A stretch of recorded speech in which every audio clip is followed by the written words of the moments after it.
Welcome to Shubham's garden. Gerbera গাছের প্রতিস্থাপনের video আগে আপলোড করেছি।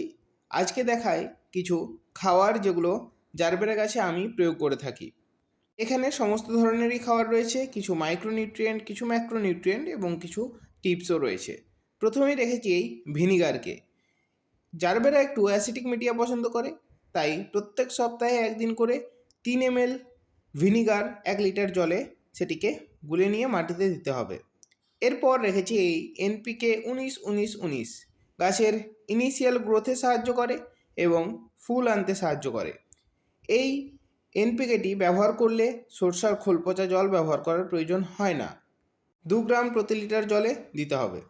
এরপর যেটি রেখেছি সেটি হলো একটি মাইক্রোনিউট্রিয়েন্ট। এটি হলো পেঁয়াজের খোসাকে 3 থেকে 4 দিন ভিজিয়ে রেখে সেই জলটি ছেঁকে নিয়ে সেই জলটিকে মাটিতে প্রয়োগ করব। এতে প্রচুর পরিমাণে মাইক্রোনিউট্রিয়েন্ট থাকে এবং অল্প নাইট্রোজেন থাকে, যা গাছের পাতাকে সবুজ রাখে এবং ফুল আনতে সাহায্য করে। ফুলের রঙটাও খুব ডার্ক হয়।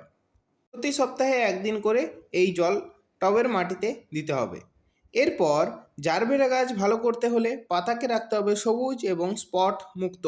তাই যদি কারো গাছে কালো স্পট রয়েছে তবে কিন্তু সেই গাছগুলিতে প্রত্যেক সপ্তাহে একদিন করে এই স্যাফ পাউডার ব্যবহার করতে হবে। প্রতি লিটার জলে 2 গ্রাম গুলে নিতে হবে এবং পাতায় স্প্রে করতে হবে। দেখো আমার গাছের প্রত্যেকটি পাতায় রয়েছে স্পট মুক্ত।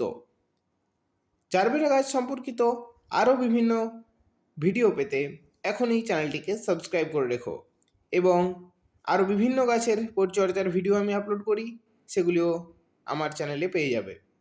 এছাড়াও জারবেরা গাছের প্রতিস্থাপনের ভিডিওটি এবং মাটি তৈরির ভিডিও একসাথেই রয়েছে, নিচে দিয়ে দিচ্ছি, সেখান থেকে দেখে নিতে পারো ওই ভিডিওটিকে।